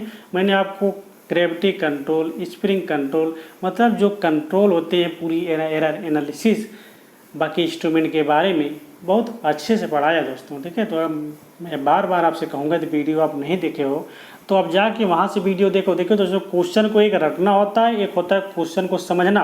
ठीक है, यदि आप क्वेश्चन को रट रहे हो तो आप रटोगे तो हो सकता है कल आपके ध्यान से उतर भी जाए, या एग्जामिनर थोड़ा सा क्वेश्चन को अगर घुमा देगा तो रटा हुआ क्वेश्चन आपका वहाँ पे काम नहीं करेगा। लेकिन उसी पॉइंट को यदि आप समझ लिए हैं, ठीक है, कैसे उसके प्रिंसिपल को आप समझ लिए, कैसा वो कार्य करता है, तो यही एग्जामिनर कितना भी टर्न करे क्वेश्चन को तो आप हर एक क्वेश्चन का जवाब आसानी से दे लोगे। तो इसलिए मैं आपसे बार बार कहेंगे कि आप ऑब्जेक्टिव की सीरीज देखने से पहले आप ज़्यादा नहीं है 8 से 10 वीडियो हैं इंस्ट्रूमेंट की। अगर आप 4 घंटा अगर देते हो एक दिन में, एक घंटे का वीडियो है, तो अगर आप 4 घंटा देते हो तो 2 दिन में आप ख़त्म कर लोगे उन वीडियो को। ठीक है, तो इतना ज़्यादा टाइम नहीं है दोस्तों। अगर आपको स्टडी करनी है तो 4 के बजाय आप 5 घंटा पढ़ लो एक दिन में। 5 घंटा पढ़ के आप थ्योरी क्लास को ख़त्म कर सकते हो यार। एक बार भी नहीं समझ में आया आप दोबारा देख लो, लेकिन थ्योरी क्लास आप देखो ज़रूर। मैं आपको यही कहूँगा कि थ्योरी की क्लास आप देखिए ज़रूर। ठीक है, तो आइए बात करते हैं दोस्तों, इसका आंसर मैंने बता दिया। इसका आंसर क्या था, 78 का बी था। आइए हम बात करते हैं नेक्स्ट क्वेश्चन की, 79 की। 79 जो ट्रांसड्यूसर वाला डिवाइस है, जो ट्रांसड्यूसर तो मैंने आपको भी पढ़ाया नहीं है, लेकिन हम सोच रहे हैं ट्रांसड्यूसर की क्लास लेकर आने वाले हैं बहुत जल्द, ठीक है। तो एक प्रकार की पावर को दूसरे पावर में कन्वर्ट करना, पावर को दोस्तों वो नहीं कन्वर्ट करता, एक प्रकार की ऊर्जा को दूसरे प्रकार की ऊर्जा में ही कन्वर्ट करता है। ऑप्शन नंबर बी हमारा करेक्ट हो जाएगा। ट्रांसड्यूसर का काम क्या होता है, एक एनर्जी को दूसरी एनर्जी के रूप में ट्रांसफर करना या कन्वर्ट करना, यही उसका कार्य होता है ट्रांसड्यूसर का। तो 79 का भी हमारा करेक्ट हो जाएगा। बहुत इंपॉर्टेंट क्वेश्चन है, कई बार एग्जाम में आया हुआ है दोस्तों, very very important question number लीजिए। पूछ लेता है ट्रांसड्यूसर में से क्या करता है, ट्रांसड्यूसर क्या करता है, एक एनर्जी से दूसरी एनर्जी में कन्वर्ट करता है। तो 79 का बी हमारा करेक्ट हो जाएगा। आइए हम बात करते हैं क्वेश्चन नंबर 80। क्वेश्चन नंबर 80 हमारा 2 वाट मीटर विधि द्वारा पावर मापन में लोड का पावर फैक्टर क्या होता है। मैंने बताया था कि फार्मूले को आप याद रखना, डायरेक्टली फार्मूला से पूछ लेता है। क्या होता है, √3W2 - W1 अपान W1 प्लस W2, ये हमारा फार्मूला होता है 2 वाट मीटर मेथड का, ठीक है। तो आपको याद रखना था, मैंने आपको कराया था डेरिवेशन और डायरेक्ट फार्मूला लिखा था। फार्मूला आप याद रखोगे तो आप क्वेश्चन ऐसे डायरेक्ट पूछ लेता है। तो यहाँ पर आपको क्वेश्चन सामने मिल गया, ठीक है। तो डायरेक्टली क्या हो जाएगा इसका आंसर, ऑप्शन नंबर ए हमारा करेक्ट हो जाएगा। 80 का ऑप्शन नंबर ए हमारा करेक्ट है। आइए बात करते हैं 81 की। 81 है पीएमएमसी इंस्ट्रूमेंट का मुख्य लाभ क्या है। दोस्तों इस क्वेश्चन को थोड़ा करेक्ट कर लीजिएगा, ठीक है। मैंने इसको देखा है, इसमें क्या है कि पीएमएमसी इंस्ट्रूमेंट का मुख्य लाभ क्या नहीं है आपको बताना है, ठीक है। क्योंकि इसमें हाई कंडीशन में आप देखोगे सब आपको हाई दिखेगा, ठीक है। क्या है कि उच्च टार्क अनुपात होता है, मैंने बताया था torque to weight ratio PMMC में अधिक होता है, ये भी सही है, ठीक है। शंट एवं मल्टीप्लायर के उपयोग द्वारा एक है इंस्ट्रूमेंट को अनेक धारा तथा वोल्टेज रेंज के लिए प्रयुक्त किया जा सकता है, हमने बताया था। इसको मैंने कई बार मैंने आपको एक बार मतलब कि मीटर के रूप में प्रयोग करके दिखाया था, वोल्ट मीटर के रूप में प्रयोग करके दिखाया था, वाट मीटर के रूप में प्रयोग किया गया था, तो ये सब चीज़ें मैंने दिखाया था आपको, ये भी ऑप्शन सही है, ठीक है। एसी और डीसी दोनों राशियों को मापन किया जा सकता है, ये तो मापता ही है, आप जानते ही हो। एसी यही वाला ऑप्शन गलत है दोस्तों, ठीक है। क्योंकि क्या होता है कि पीएमएमसी इंस्ट्रूमेंट हमारा क्या होता है कि वह यही चीज़ को नहीं मेजर करता, ओनली वो डीसी को मेजर करता है। बाकी इसकी स्केल यूनिफॉर्म होती है, मैंने ये भी बताया था आपको। स्केल क्या होती है इसकी, लीनियर स्केल होती है, ठीक है। क्यों, क्योंकि थीटा प्रोपोर्शनल होता है इसमें आई के, तो इसलिए इसकी स्केल क्या होती है, लीनियर होती है, यूनिफॉर्म स्केल होती है। तो इसमें तो ऑप्शन नंबर हमारा डी भी सही है, बी भी सही है और ए भी सही है। तो कौन सा ऑप्शन गलत है, ऑप्शन नंबर सी गलत है। तो इसलिए आप इसको कर लीजिएगा कि पीएमएमसी इंस्ट्रूमेंट का मुख्य लाभ क्या नहीं है, ठीक है। क्या है, हाई का स्थान पर क्या करना, नहीं है, ठीक है। तो नहीं है कौन सा होगा इसमें, ऑप्शन नंबर हमारा सी होगा, जो कि नहीं है, क्योंकि पीएमएमसी इंस्ट्रूमेंट ओनली डीसी को मेजर करता है, एसी को मेजर नहीं करता है। तो 81 का सी हमारा करेक्ट हो जाएगा, नहीं के कंडीशन में, ठीक है। आइए बात करते हैं नेक्स्ट क्वेश्चन की। अगर दोस्तों इसी क्वेश्चन में अगर आपको हाई के कंडीशन में चलना है कि पीएमएमसी इंस्ट्रूमेंट का मुख्य लाभ क्या है, ठीक है, तो आप इसमें या फिर ऑप्शन नंबर ए को आप कर सकते हो, ठीक है। क्यों, क्योंकि उसका टार्क टू वेट रेशियो अधिक होना चाहिए, सबसे बेस्ट यही है, ठीक है। तो अगर आपको ये चलना है, क्योंकि कभी कभी होता है ना कि एग्जामिनर एक मतलब कि मिलते हुए क्वेश्चन को दे देता है ऑप्शन में, तो आपको उसमें जो सबसे बेस्ट ऑप्शन होता है उससे आप चुनना होता है। सबसे बेस्ट ऑप्शन ये हो जाएगा, फिर ऑप्शन नंबर ए हो जाएगा हमारा। उसका टार्क टू वेट रेशियो क्या होता है, हाई होना चाहिए, ठीक है। तो हाई रहेगा तो एक्यूरेसी भी उसकी ठीक रहेगी। तो यहाँ पे दो चीज़ें मिल रही हैं आपको, तो ऑप्शन ए को आप करेक्ट कर सकते हो अगर हाई कंडीशन में चलना है। अगर नहीं कंडीशन में चलना है तो ऑप्शन नंबर सी हमारा होगा, ठीक है। तो इस क्वेश्चन को आप समझ लीजिएगा, जैसे वहाँ पर एग्जामिनर पूछेगा उस अकॉर्डिंग आप आंसर दोगे, ठीक है। अगर एक क्वेश्चन आ जाता है फिर आप ऑब्जेक्शन कीजिएगा, तो फिर मल्टीपल ऑप्शन सही हैं तो आंसर क्या होगा, क्वेश्चन कट हो जाएगा, ठीक है। आइए बात करते हैं नेक्स्ट क्वेश्चन की। Question number 82। क्वेश्चन नंबर हमारा 82 क्या है, बैलास्टिक गैल्वेनोमीटर में डैम्पिंग डॉट डॉट प्रक्रिया में होती है। तो हमारा जो बैलास्टिक गैल्वेनोमीटर होता है वो डैम्पिंग की प्रक्रिया में बताना है आपको। हाइपरबोलिक डीके होता है, लॉगरिथमिक डीके होता है, या एक्सपोनेंशियल डीके होता है, या एक्सपोनेंशियल राइज होता है। तो बैलास्टिक गैल्वेनोमीटर के केस में जो डैम्पिंग प्रक्रिया होती है वो लॉगरिथमिक डीके होती है। तो ऑप्शन नंबर बी हमारा करेक्ट हो जाएगा, ठीक है। आइए हम बात करते हैं नेक्स्ट क्वेश्चन नंबर 83 है 2 वाट मीटर विधि द्वारा 3 फेज लोड की पावर मापन में पावर फैक्टर 0.5 होने पर 1 वाट मीटर की रीडिंग क्या होगी। दोस्तों मैंने इसको आपको अच्छे से बताया था, ठीक है, कि अगर हमको पावर फैक्टर 0.5 मिलेगा तो क्या होगा, पावर फैक्टर हमको 0 मिलेगा तो क्या होगा, पावर फैक्टर हमको यदि यूनिटी मिलेगा तो क्या होगा, या पावर फैक्टर हमको 0.688 मिलेगा तो क्या होगा। ये चारों चीज़ें मैंने आपको बताई थी, ठीक है। यदि पावर फैक्टर हमको क्या मिलता है, पावर फैक्टर यदि हमको यूनिटी मिलता है तो उस केस में मैंने बताया था कि W1 = WT, यानी वाट मीटर की रीडिंग क्या होगी, बराबर होगी किस केस में, जब पावर फैक्टर का मान हमको क्या मिलता है, 1 मिलता है। ठीक है, पहली चीज़ तो मैंने आपको ये बताई थी। तो एंगल कितना बन रहा था उस टाइम, एंगल हमारा क्या बन रहा था, फाइव = 0 डिग्री का एंगल बन रहा था। ठीक है, जब एंगल हमको 0 डिग्री का मिल रहा था तो वाट 1 और वाट 2 की रीडिंग बराबर होती थी और पावर फैक्टर हमको क्या मिलता था, यूनिटी मिलता था। हमने कहा था आप कुछ याद रखें या नहीं याद रखें, लेकिन ये दो चीज़ें आप जरूर याद रखें कि पावर फैक्टर अगर यूनिटी मिलता है तो उस कंडीशन में वाट मीटर हमारा कैसा होता है। जब पावर फैक्टर हमको यूनिटी मिलेगा तो वाट मीटर की रीडिंग क्या होगी, W1 = WT, मतलब दोनों वाट मीटर हमारे समान होंगे। इस चीज़ को आपको याद रखना था।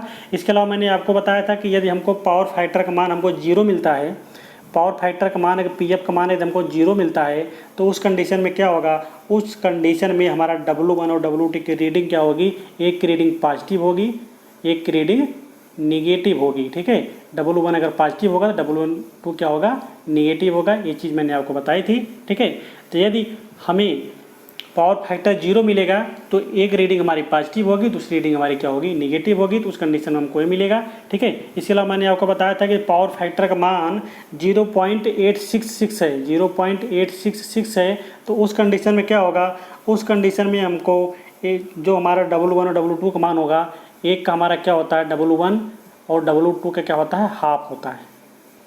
ठीक है, तो मतलब कि एक की रीडिंग हमको क्या मिलेगी, VI मिलेगी, दूसरे की रीडिंग क्या मिलेगी, 0.5 मिलेगी। मतलब कि एक वाट मीटर हमारा फुल स्केल पर रहेगा, दूसरा उसके हाफ का रहेगा, मतलब एक फुल रीडिंग देगा, दूसरी हमारी हाफ रीडिंग मिलेगी।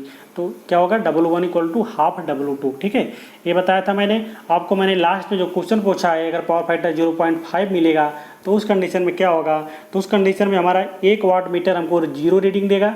अगर हम W2 की बात करते हैं तो 0 देगा, और W1 की हम बात कर लेते हैं तो मैंने आपको बताया था 0.866 देता है। कितना देता है, 0.866 देता है। इस चीज़ को मैंने थ्योरी में आपको अच्छे से बताया था कैसे निकलती थी। ठीक है, ये चीज़ें मैं आपको बताया था, लिखाया भी था। मैंने आपको बताया था कि चीज़ें आप याद रखनी है, तो याद रखेंगे तो आपको वहाँ पे क्वेश्चन जरूर मिलेगा। तो आपको याद रखना है कि अब पावर फैक्टर हमको 0.5 है तो दूसरा जो वाट मीटर होगा उसकी रीडिंग क्या होगी, 0 होगी। तो ऑप्शन नंबर बी हमारा करेक्ट हो जाएगा। 83 का ऑप्शन नंबर बी हमारा करेक्ट है। आइए हम बात करते हैं नेक्स्ट क्वेश्चन की, क्वेश्चन नंबर 84। क्वेश्चन नंबर 84 हमारा, यदि किसी इंस्ट्रूमेंट में मापी जाने वाली उच्च राशियों के लिए क्रैम्प्ड स्केल है तब इंस्ट्रूमेंट डॉट डॉट नियम पर ऑपरेट होता है, स्क्वायर स्केल नियम पर या लघुगुणकीय स्केल नियम पर या यूनिफॉर्म स्केल पर या डी उपरोक्त में से कोई नहीं। ठीक है, तो मैंने आपको बताया था इस क्वेश्चन को। तो 84 का हमारा बी हो जाएगा। ठीक है, लघुगुणकीय स्केल नियम, ठीक है, लॉगरिथमिक स्केल लॉ होती है किसी इंस्ट्रूमेंट में मापी जाने वाली या हाई क्वांटिटी के स्केल अगर क्रैम्प्ड स्केल होती है तो उस कंडीशन में हमारा जो इंस्ट्रूमेंट होता है वो लॉगरिथमिक स्केल लॉ या लघुगुणकीय स्केल नियम पर ऑपरेट करता है। ठीक है, तो 84 का ऑप्शन नंबर बी हमारा करेक्ट हो जाएगा। आइए हम बात करते हैं नेक्स्ट क्वेश्चन की। 85 हमारा, मूविंग आयरन इंस्ट्रूमेंट का कोर परमैलॉय का किस कारण से बनाया जाता है। परमैलॉय का कोर हम किस कारण बनाते हैं, सेंसिटिविटी बढ़ाने के लिए, ताप का प्रभाव कम करने के लिए, स्थिर चुंबकीय क्षेत्रों का प्रभाव कम करने के लिए, या इंस्ट्रूमेंट का साइज छोटा करने के लिए। तो हम कोर को परमैलॉय का इसलिए बनाते हैं ताकि हमारी जो सेंसिटिविटी हो वो बढ़ सके। तो सेंसिटिविटी को बढ़ाने के लिए हम मूविंग आयरन इंस्ट्रूमेंट में कोर को परमैलॉय का बनाते हैं। ठीक है, मैंने आपसे बताया था अगर कोई पॉइंट हमारा छूट भी गया होगा तो उस पॉइंट को हम ऑब्जेक्टिव क्वेश्चन के माध्यम से ले लेंगे। तो यहाँ पे क्वेश्चन को मैंने शायद नहीं बताया था आपको पॉइंट, तो इस क्वेश्चन को मैंने ऑलरेडी यहाँ पे ले लिया है ऑब्जेक्टिव टाइप क्वेश्चन में। ठीक है, तो मूविंग आयरन इंस्ट्रूमेंट का अगर कोर परमैलॉय का बनाते हैं किस कारण के बनाते हैं, इसीलिए कि सेंसिटिविटी बढ़ाने के लिए। तो 85 का ये हमारा करेक्ट हो जाएगा। आइए हम बात करते हैं नेक्स्ट क्वेश्चन। 86 है, किस इंस्ट्रूमेंट में डिफ्लेक्शन औसत मान पर निर्भर करता है। जो हमारा डिफ्लेक्शन होता है एवरेज मान पर निर्भर करेगा, एवरेज वैल्यू पर। मूविंग आयरन मीटर पर, रेक्टिफायर मीटर पर, या हॉट वायर मीटर पर, या मूविंग कॉइल मीटर पर। तो औसत मान पर किस पर निर्भर करेगा, एवरेज वैल्यू पर। ठीक है, डिफ्लेक्शन मूविंग आयरन मीटर में, या रेक्टिफायर मीटर में, या हॉट वायर मीटर में, या मूविंग कॉइल मीटर में। तो हम जानते हैं मूविंग आयरन इंस्ट्रूमेंट AC और DC दोनों को मेजर करता है, जो कि RMS वैल्यू को मेजर करता है।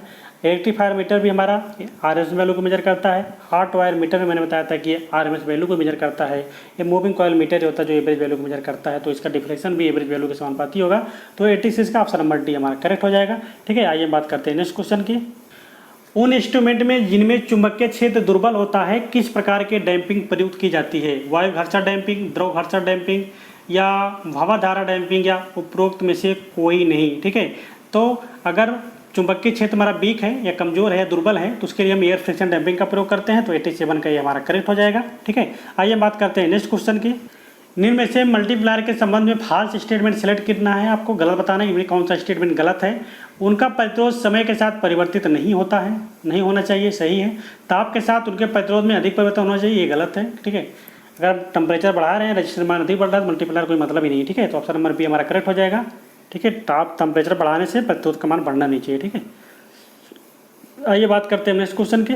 शंट के सामान्य या विलक्षण क्या हैं? आपके शंट के बताने हैं फीचर्स, उसके क्या है, उसके विलक्षण क्या है, उसके कैरेक्टरिस्टिक क्या है, आपको बताना है। शंट तथा इंस्ट्रूमेंट का ताप गुणांक कुछ होना चाहिए, या शंट का प्रतिरोध समय के साथ परिवर्तित नहीं होना चाहिए, या ऑप्शन नंबर सी है हमारा, इनमें धारा प्रवाहित होने पर ताप में अधिक वृद्धि नहीं होनी चाहिए, इनका थर्मल ईएमएफ कम होना चाहिए। ठीक है, तो इसमें क्या है दोस्तों, इसका ऑप्शन नंबर ए हमारा करेक्ट होगा कि शंट तथा इंस्ट्रूमेंट का ताप गुणांक उच्च होना चाहिए। ठीक है, मैंने आपको बताया था कि शंट का रजिस्टर के लिए हम किसका प्रयोग करते हैं, मैग्नीन का प्रयोग करते हैं। किस लिए? क्योंकि उसका टेम्परेचर कोएफिशिएंट क्या होता है, बहुत अधिक होता है। कितना होता है? 0.0015 प्रति डिग्री सेंटीग्रेड। ठीक है, तो शंट का इंस्ट्रूमेंट का ताप गुणांक कुछ होना चाहिए। ठीक है, आइए हम बात करते हैं नेक्स्ट क्वेश्चन के। क्वेश्चन नंबर 89 के हमारा करेक्ट है। आइए हम बात करते हैं नेक्स्ट क्वेश्चन के। डिजिटल वोल्ट मीटर प्रदर्शित करता है, हमारा जो डिजिटल वोल्ट मीटर होता है क्या मापता है? अधिकतम मान मापता है, आरएमएस मान होता है, पीक टू पीक मान मापता है, या एवरेज वैल्यू को मेजर करता है। तो डिजिटल वोल्ट मीटर क्या होता है हमारा, डीबीएम हमारा क्या मानता है, औसत मान या एवरेज वैल्यू को मेजर करता है। तो ऑप्शन नंबर डी हमारा करेक्ट हो जाएगा। 90 का डी हमारा करेक्ट है। आइए देखते हैं दोस्तों नेक्स्ट क्वेश्चन नंबर 91 है। निम्न में से किस इंस्ट्रूमेंट को केवल एसी राशियों के मापन के लिए प्रयोग करते हैं? ऐसा कौन सा इंस्ट्रूमेंट है जिससे ओनली एसी को मेजर करते हैं, एसी क्वांटिटीज को मेजर करने के लिए हम उस इंस्ट्रूमेंट का प्रयोग करते हैं? तो ऑप्शन नंबर ए हमारा dynamometer type instrument, electrostatic type instrument, या थर्मोकपल टाइप इंस्ट्रूमेंट, या इंडक्शन टाइप इंस्ट्रूमेंट। ठीक है, यहाँ दोस्तों एसी क्वांटिटी की बात किया है और पूछा है कि किसका हम प्रयोग करते हैं मापने के लिए। तो हमने बताया था हमारा जो इंडक्शन टाइप इंस्ट्रूमेंट होता है उसे ये वोल्टेज, पावर या करंट ओनली एसी को मापने के लिए हम प्रयोग करते हैं। तो 91 का ऑप्शन नंबर डी हमारा करेक्ट हो जाएगा। आइए बात करते हैं दोस्तों नेक्स्ट क्वेश्चन की।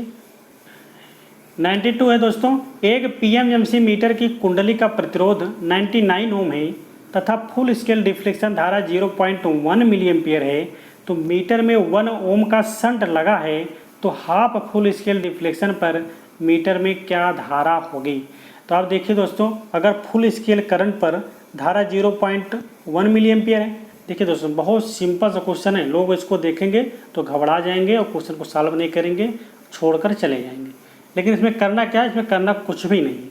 देखिए आप क्या कह रहा है कि फुल स्केल डिफ्लेक्शन पर करंट हमारी 0.1 मिली एम्पियर है। तो अगर हाफ स्केल पर बात कर रहा है तो इसी का करंट भी हमारी क्या हो जाएगी, हाफ हो जाएगी। ठीक है, 0.1 को अगर हम 2 से भाग दे देंगे 0.05 मिली एम्पियर आ जाएगी, जो कि ऑप्शन नंबर बी हमारा करेक्ट हो जाएगा। ठीक है, तो अगर फुल स्केल पर इतनी है तो हाफ स्केल पर इतनी हो जाएगी, तो ऑप्शन नंबर बी हमारा करेक्ट हो जाएगा। सिंपल क्वेश्चन था, ओनली 1 सेकेंड का। ठीक है, तो 92 का ऑप्शन नंबर बी हमारा करेक्ट है। आइए हम बात करते हैं नेक्स्ट क्वेश्चन। क्वेश्चन नंबर 93 हमारा 2 वोल्ट मीटर V1 तथा V2 श्रेणी में एक डीसी लाइन से कनेक्ट किए गए हैं। V1 की रीडिंग हमें 100 वोल्ट है तथा इसकी सेंसिटिविटी 100 ओम प्रति वोल्ट है। तो V2 का कुल प्रतिरोध 15 किलो ओम है, तो लाइन वोल्टेज क्या होगी? देखिए दोस्तों, पहले तो V1 V2 श्रेणी में कनेक्ट है, तो इसका टोटल वोल्टेज क्या हो जाएगा, V इक्वल टू क्या हो जाएगा, V1 प्लस V2 हो जाएगा। ठीक है, हम बात करते हैं V1 के केस में हमको वोल्टेज दिया हुआ है कितना, 100 वोल्ट दिया हुआ है। ठीक है, इसकी सेंसिटिविटी दी गई है, V1 के केस में S1 मान सकते हैं, कितना दिया गया, 100 ओम प्रति वोल्ट दिया हुआ है। हम इसका अगर रजिस्टेंस ज्ञात करते हैं तो R इक्वल टू क्या होता है हम जानते हैं, S इंटू V होता है। तो इसको हम ज्ञात कर लेंगे तो लगभग 10 किलो ओम के आसपास में आ जाएगा इसका रजिस्टेंस। ठीक है, 10 किलो ओम आ जाएगा। अगर S इंटू V को मल्टीप्लाई करेंगे 100 में, अगर 100 मल्टीप्लाई करेंगे आप तो आ जाएगा 10 किलो ओम। तो 10 किलो ओम रजिस्टेंस आपको मिल गया हमको। ठीक है, अब इसके माध्यम से प्रवाहित करंट को ज्ञात कर लेंगे। ठीक है, तो अगर हम करंट हम ज्ञात करेंगे तो हमको मिल गया कितना, रजिस्टेंस मान मिल गया हमको 10 किलो ओम। ठीक है, V1 के केस में बात कर रहा हूँ अभी, तो V1 का हमको करंट कितना मिली है, करंट हमको मिली है I इक्वल टू मिली है, हमको करंट हमको ज्ञात करना है, मतलब कि हमको वोल्टेज दिया गया V1 का, V1 वोल्टेज दिया हुआ है 100। तो इस माध्यम से अगर हम करंट ज्ञात करेंगे तो करंट हमारा कितना आ जाएगा, हमारी करंट आ जाएगी लगभग, इसको हम डिवाइड करेंगे तो 10 एम्पियर के आसपास करंट आ जाएगी। ठीक है, 10 मिली एम्पियर की करंट आ जाएगी, 1 मिली एम्पियर करंट आ जाएगी। ठीक है, देखिए कैसे होगा, V इक्वल टू क्या हो जाएगा, I इंटू R होता है, तो अगर हम आई ज्ञात करेंगे तो V अपान आर हो जाता है। तो V का मान हमको मिला है 100, आर मैंने निकाला भी 10 किलो ओम, तो 10 इंटू 10⁻³ है तो ऊपर चला जाएगा माइनस में हो जाएगा, तो 10 से 10 कट जाएगा, लगभग 10 मिली एम्पियर के आसपास हमको करंट मिल गई। ठीक है, करंट हमको कितनी मिल गई, 10 मिली एम्पियर मिल गई। लेकिन आप देखिए क्या कह रहा है कि दोनों इंस्ट्रूमेंट मतलब दोनों वोल्ट मीटर सीरीज में है, तो सीरीज में है तो धारा समान होगी। अगर एक में हमको V1 वोल्ट करंट अगर हमको 10 मिली एम्पियर मिल गई है तो सीरीज में धारा समान होती है, तो V2 में धारा क्या होगी, 10 मिली एम्पियर ही होगी। तो V2 का रजिस्टेंस हमको कितना दिया है, V2 का रजिस्टेंस हमको दिया है कितना, 15 किलो ओम। जब V2 वोल्ट मीटर का रजिस्टेंस हमको 15 किलो ओम दिया है, धारा हमको 10 मिली एम्पियर जा रही है, तो वोल्टेज ड्रॉप ज्ञात कर लेंगे। तो voltage drop V2 equal to क्या हो जाएगा, 15 इंटू 10 इंटू 10⁻³ ठीक है, तो हो जाएगा क्या, किलो वोल्ट में है तो कि 10⁻³ से 10⁻³ कट जाएगा, लगभग इतना हमको 150 वोल्ट मिल जाएगा। ठीक है, 150 वोल्ट यहाँ से मिल गया। हमने बताया था कि V1 इक्वल टू हमको क्या दिया है, V इक्वल टू टोटल क्या होता है V1 प्लस V2 होता है। तो V1 मान हमको 100 वोल्ट दिया हुआ है ऑलरेडी, V2 मान हमने ज्ञात किया 150, टोटल जोड़ लेंगे तो 250 हो जाएगा, जो कि ऑप्शन नंबर सी हमारा करेक्ट हो जाएगा। हम आशा करते हैं क्वेश्चन आपको समझ में नहीं आया होगा। क्यों नहीं आया होगा, क्योंकि मैंने बार बार इसको हटाया है, तो इसीलिए दोस्तों, क्योंकि स्क्रीन छोटी होती है तो लिखने में प्रॉब्लम होती है। ठीक है, तो इसको मैं फिर से आपको एक बार समझाने का प्रयास करता हूँ, एक बार अच्छे से आप समझने का प्रयास कीजिए। ठीक है, मैं आपको एक सर्किट बना देता हूँ। पहले ये सर्किट ऐसी बनी है। ठीक है, ये हमको सर्किट बना देता हूँ। ये हमको सप्लाई वोल्टेज की बात कर रहा है। सप्लाई वोल्टेज क्या होगी, 2 वोल्ट मीटर लगे हैं, एक वोल्ट मीटर हमारा V1 है। ठीक है, ये दूसरा वोल्ट मीटर हमारा क्या है, ये V2 है। ठीक है, V1 का हमको क्या दिया हुआ, V1 का वोल्टेज हमको दिया हुआ 100 वोल्ट दिया हुआ है, और इसकी जो सेंसिटिविटी दी गई है 100 ओम प्रति वोल्ट सेंसिटिविटी दी गई है। ठीक है, ये हमको V2 का जो रजिस्टेंस दिया हुआ है 15 किलो ओम दिया हुआ है। ठीक है, तो पहले हम इसका रजिस्टेंस ज्ञात करते हैं R1। जब R1 हम ज्ञात करेंगे तो हमको क्या मिला है कि हमको सेंसिटिविटी दी गई है और हमको वोल्टेज दिया गया है, तो इसके माध्यम से हम रजिस्टेंस को निकाल सकते हैं। क्योंकि हमने बताया था कि फार्मूला आपको निकाल के बताया था कि S इक्वल टू मतलब R इक्वल टू क्या होता है, रजिस्टेंस इक्वल टू क्या होता है, सेंसिटिविटी इंटू वोल्टेज का मल्टीप्लिकेशन रजिस्टेंस के बराबर होता है। ठीक है, तो यहाँ से हम सेंसिटिविटी रखेंगे 100, वोल्टेज रखेंगे 100, तो 100 में 100 का मल्टीप्लाई करेंगे तो 10,000 आ जाएगा। तो 10,000 को हम लिख सकते हैं कितना, 10 इंटू 10⁻³, तो 10⁻³ को लिख सकते हैं 10 किलो ओम। तो रजिस्टेंस हमको कितना मिल गया, 10 किलो ओम मिल गया। जब रजिस्टेंस हमको 10 किलो ओम मिल गया, वोल्टेज हमको 100 वोल्ट है, तो 100 वोल्ट को अगर हम 10 किलो वोल्ट से हम डिवाइड करेंगे तो करंट हमको कितना मिल जाएगी, करंट हमको 10 मिली एम्पियर मिल जाएगी। ठीक है, अब इसको दोस्तों मिटाएंगे हम तभी लिख पाएंगे। ठीक है, तो हमको क्या मिल गया कि हमको धारा आई का मान मिल गया कितना, 10 मिली एम्पियर मिल गया। ठीक है, जब धारा का मान हमको 10 मिली एम्पियर मिल गया तो हमने बताया था दोनों सर्किट क्या है, सीरीज में है। जब सर्किट सीरीज में होती हैं तो क्या होता है, धारा का प्रवाह क्या होता है, सेम होता है। ठीक है, जो करंट इसमें बहेगी वही करंट हमको V2 वोल्ट मीटर में मिलेगी। तो हमको वहाँ पे रजिस्टेंस हमको मालूम है, रजिस्टेंस देख लीजिए यहाँ दिया हुआ 15 किलो ओम, धारा का मान हमको मिल गया 10 मिली एम्पियर। तो हम अगर यहाँ से अगर हम ज्ञात करते हैं वोल्टेज ड्रॉप, तो हमको जो वोल्टेज ड्रॉप मिल जाएगा V इक्वल टू कितना मिल जाएगा, 15 इंटू 10⁻³ क्योंकि किलो ओम में है, इंटू धारा का मान है 10 इंटू 10⁻³ क्योंकि मिली एम्पियर में है। तो 10⁻³ से 10⁻+3 तो हमारा कट जाएगा। ठीक है, 150 में अगर हम 10 का मल्टीप्लाई करेंगे तो 150 हो जाएगा वोल्ट। ये हमको क्या मिल गया, ये हमको V2 मिल गया। ठीक है, अब हमने बताया था कि अगर सीरीज में 2 वोल्ट मीटर लगे हैं तो उनका वोल्टेज जो इक्विवेलेंट वोल्टेज होता है और total voltage V equal to क्या होता है, V1 प्लस V2 होता है। ठीक है, तो हमको मालूम है supply voltage V equal to हमको क्या मिल जाएगा, पहले का वोल्टेज हमको कितना है, पहले का वोल्टेज ऑलरेडी 100 वोल्टेज दिया हुआ है, दूसरे का वोल्टेज अभी मैंने ज्ञात किया 150 वोल्ट हो गया। तो हमको जो सप्लाई वोल्टेज मिल गई कितना, 100 प्लस 150 में अगर आप ऐड करेंगे तो 250 वोल्ट हो जाएगा। ठीक है, हम आशा करते हैं दोस्तों क्वेश्चन आपको समझ में आया होगा। ठीक है, तो ऑप्शन नंबर सी हमारा करेक्ट हो जाएगा। ठीक है, तो सिंपल सा क्वेश्चन है दोस्तों।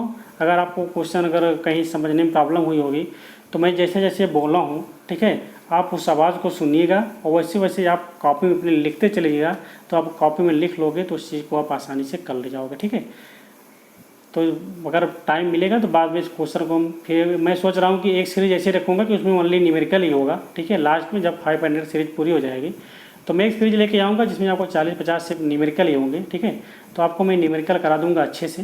ठीक है, क्योंकि वहाँ पे मैं सारे न्यूमेरिकल भी सॉल्व करके लेके आऊँगा। ठीक है, क्योंकि यहाँ स्क्रीन में लिखने में थोड़ा प्रॉब्लम होती है, तो मैं वहाँ पे आपको सॉल्व करके ले आऊँगा, तो आपको हर चीज़ को अच्छे से समझाऊँगा कि कैसे क्या निकलता है। ठीक है, तो अभी आप समझने का प्रयास कीजिए।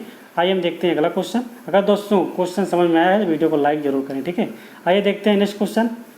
तो क्वेश्चन नंबर 94 है, पावर फैक्टर मीटर में क्या होता है, कुंडली केवल एक कुंडली होती है, धारा तथा वोल्टेज दोनों कुंडलियाँ होती हैं, केवल वोल्टेज कुंडली होती हैं या उपरोक्त में कोई नहीं। तो मैंने आपको बताया था, पावर फैक्टर मीटर आपको पढ़ाया भी था, वहाँ पर दो प्रकार की कुंडलियाँ होती हैं, करंट कॉइल एक प्रेशर कॉइल, दोनों क्या हो वोल्टेज और करंट दोनों कुंडलियाँ होती हैं। ठीक है, तो ऑप्शन नंबर बी हमारा करेक्ट हो जाएगा। धारा तथा वोल्टेज दोनों कुंडलियाँ होती हैं पावर फैक्टर मीटर में। तो 94 का ऑप्शन नंबर बी हमारा करेक्ट हो जाएगा। आइए बात करते हैं क्वेश्चन नंबर 95। क्वेश्चन नंबर 95 हमारा एक इंस्ट्रूमेंट का प्रतिरोध है 1000 ओम है तथा निर्धारित धारा हमें मिली है, जो करंट मिली है हमको 50 माइक्रो एम्पियर है। तो फुल स्केल रिफ्लेक्शन पर मीटर का वोल्टेज ज्ञात करना है। आपको मीटर का वोल्टेज ज्ञात करना है तो आपको आसानी से ज्ञात कर लोगे। रजिस्टेंस हमको दिया ही है, करंट हमको दी गई है, तो वोल्टेज हमको ज्ञात करना है। तो वोल्टेज हम ज्ञात कर लेंगे V=IR से। ठीक है, आई का मान हमको दिया है 50 माइक्रो एम्पियर, तो लिख सकते हैं 50 × 10⁻⁻6। रजिस्टेंस मान हमको दिया है 2000। ठीक है, इधर लिख लेंगे तो इस जीरो को और ऐड कर लेंगे तो 4 हो जाएगा। 5 दूनी 10 लगभग 0.1 के आसपास में आएगा, इसको आप काउंट कर लीजिएगा। ठीक है, 5 दूनी 10 हो जाएगा, 100 और मिल जाएगा तो लगभग 0.1 वोल्ट के आसपास में आता है। ठीक है, तो ऑप्शन नंबर ये हमारा करेक्ट हो जाएगा। इसको आप सॉल्व कर लीजिएगा। क्या करना है, V=IR के फार्मूले से आपको निकाल लेना है। ठीक है, तो 95 का ए हमारा करेक्ट हो जाएगा, 0.1 वोल्ट। आइए हम बात करते हैं नेक्स्ट क्वेश्चन की। क्वेश्चन नंबर 96 हमारा PMMC मीटर को AC वोल्टेज से कनेक्ट करने पर क्या होगा। ऑप्शन नंबर ए है मीटर शून्य पाठ्यांक देगा, बी है मीटर नष्ट हो जाएगा, सी है पॉइंटर में कंपन होंगे, डी है पॉइंटर की कोई गति नहीं होगी। मैंने इस पॉइंट को आपको लिखाया भी था वहाँ पे PMMC इंस्ट्रूमेंट जब आपको पढ़ाया था, तो मैंने बताया था कि बहुत इंपॉर्टेंट पॉइंट है, कई बार एग्जाम में आता भी है। ठीक है, जहाँ क्वेश्चन पूछा है देख लीजिए आप। तो इसमें क्या होता है कि PMMC मीटर को अगर AC से हम कनेक्ट करते हैं तो क्या होता है, हमको 0 रीडिंग मिलती है। ठीक है, तो ऑप्शन नंबर ये हमारा करेक्ट हो जाएगा, मीटर शून्य पाठ्यांक देता है। तो 96 का ये हमारा करेक्ट है। आइए हम बात करते हैं नेक्स्ट क्वेश्चन की। 97 हमारा AC इंस्ट्रूमेंट की रेंज बढ़ाने की सामान्य विधि क्या है। अगर AC इंस्ट्रूमेंट है, अगर उसकी हमको रीडिंग बढ़ानी है तो सामान्य मेथड क्या होता है, शंट का उपयोग करते हैं, मल्टीप्लायर का उपयोग करते हैं, इंस्ट्रूमेंट ट्रांसफार्मर का उपयोग करते हैं, या AC पोटेंशियोमीटर का प्रयोग करते हैं। तो अगर हम दोस्तों में AC इंस्ट्रूमेंट की बात कर रहे हैं, जब AC इंस्ट्रूमेंट की अगर हमको रेंज बढ़ानी होती है तो उस केस में हम इंस्ट्रूमेंट ट्रांसफार्मर का प्रयोग करते हैं। मैंने आपको इंस्ट्रूमेंट ट्रांसफार्मर भी पढ़ाया नहीं है। ठीक है, ये टॉपिक भी छूट गया है आपका। ठीक है, तो यहाँ से भी आप देख लीजिए, ऑब्जेक्टिव क्वेश्चन में कवर हो जा रहा है। ठीक है, तो मैंने बताया था आपको, जो क्वेश्चन आपके मतलब जो टॉपिक आपका छूट गया होगा वो टॉपिक आपका ऑब्जेक्टिव क्वेश्चन में कवर हो जाएगा। ठीक है, तो 97 का हमारा सी करेक्ट हो जाएगा। अगर हमें AC इंस्ट्रूमेंट की अगर हमको रेंज बढ़ानी होती है तो वहाँ पे हम इंस्ट्रूमेंट ट्रांसफार्मर का प्रयोग करते हैं। तो 97 का सी हमारा करेक्ट हो जाएगा। आइए हम बात करते हैं नेक्स्ट क्वेश्चन की। क्वेश्चन नंबर 98 है हमारा, वाट मीटर का ऑपरेशन डॉट डॉट पर सिद्धांत पर वर्क करता है। वाट मीटर का ऑपरेशन किसके प्रिंसिपल पर कार्य करता है, चुंबकीय प्रभाव पर, इलेक्ट्रोडायनेमिक प्रभाव पर, या विद्युत चुंबकीय प्रभाव पर, या इलेक्ट्रोस्टैटिक प्रभाव पर। मैंने बताया था वाट मीटर जो होता है हमारा इलेक्ट्रोडायनेमोमीटर के सिद्धांत पर कार्य करता है। तो ऑप्शन नंबर बी हमारा करेक्ट हो जाएगा। 98 का बी, इलेक्ट्रोडायनेमोमीटर के प्रिंसिपल पर हमारा वाट मीटर का सिद्धांत कार्य करता है। 98 का बी हमारा करेक्ट है। आइए बात करते हैं दोस्तों नेक्स्ट क्वेश्चन की। निम्न में से कौन सा यंत्र इलेक्ट्रोस्टैटिक प्रभाव पर आधारित है। Ammeter, voltmeter, DC ammeter, घंटा मीटर, या वोल्ट मीटर एवं वाट मीटर, या ammeter, voltmeter, wattmeter. तो हमारा जो इलेक्ट्रोस्टैटिक प्रभाव होता है वो हमारा वोल्ट मीटर एवं वाट मीटर के लिए प्रयोग किया जाता है। तो ऑप्शन नंबर सी हमारा करेक्ट हो जाएगा। इलेक्ट्रोस्टैटिक प्रभाव जो होता है हमारा, इलेक्ट्रोस्टैटिक इफेक्ट होता है वो वोल्ट मीटर एवं वाट मीटर के लिए प्रयोग किया जाता है। तो 99 का सी हमारा करेक्ट हो जाएगा। आइए दोस्तों बात करते हैं नेक्स्ट क्वेश्चन की।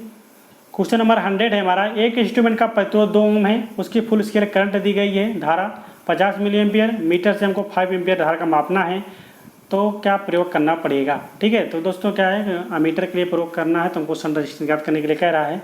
तो शंट रजिस्टेंस RSH का मान क्या होता है आप जानते हो, RM = होता है RM/M-1 होता है, ये हमारा मल्टीप्लायर होता है। तो हम यहाँ से ज्ञात करेंगे, हमको ज्ञात करना है कितना 5, तो आई का मान 5 दिया हुआ है, 50 मिली एम्पियर है, तो 5 से 5 कट गया। ठीक है, 10 इंटू कितना बच्चा हमारा 10 इंटू मिली एम्पियर में है तो 10⁻³ होगा, तो एक पावर और चली जाएगी तो ऊपर चला जाएगा तो 100 आ जाएगा। तो एम का मान हमको कितना मिल जाएगा, 100 मिल जाएगा। ठीक है, मल्टीप्लायर का मान हमको मिल गया कितना 100, तो एम का मान हम 100 रखेंगे यहाँ पे। ठीक है, अगर एम का मान हम 100 रखेंगे तो RM = हमको क्या मिल जाएगा।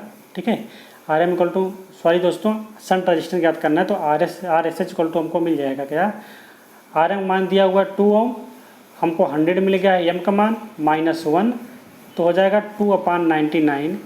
तो अगर 2/99 से भाग दोगे तो लगभग हमको मिल जाएगा 0.02 ओम। दोस्तों क्या हो जाएगा कि क्वेश्चन नंबर 100 का ऑप्शन नंबर ए हमारा करेक्ट हो जाएगा। ठीक है, हम आशा करते हैं दोस्तों आज का वीडियो आपको पसंद आई होगी। वीडियो अगर अच्छी लगी है तो वीडियो को लाइक कीजिएगा, शेयर कीजिएगा। यदि अभी तक आप मेरा चैनल को सब्सक्राइब नहीं किए, चैनल को सब्सक्राइब जरूर कीजिएगा। ठीक है, साथ साथ में वीडियो को आप जरूर शेयर करें। आप दोस्तों आपको कमेंट सेक्शन में ज़रूर बताना है कि वीडियो आपको कैसे लगी। ठीक है, साथ साथ दोस्तों इस क्वेश्चन को आप कर लीजिएगा। हम आशा करते हैं क्वेश्चन भी आपको समझ में आ ही गया होगा। बस क्या करना था, इसमें आपको सन रजिस्टर याद करना है। सबको दिया ही है। सन रजिस्टर याद करने के लिए क्या होता है,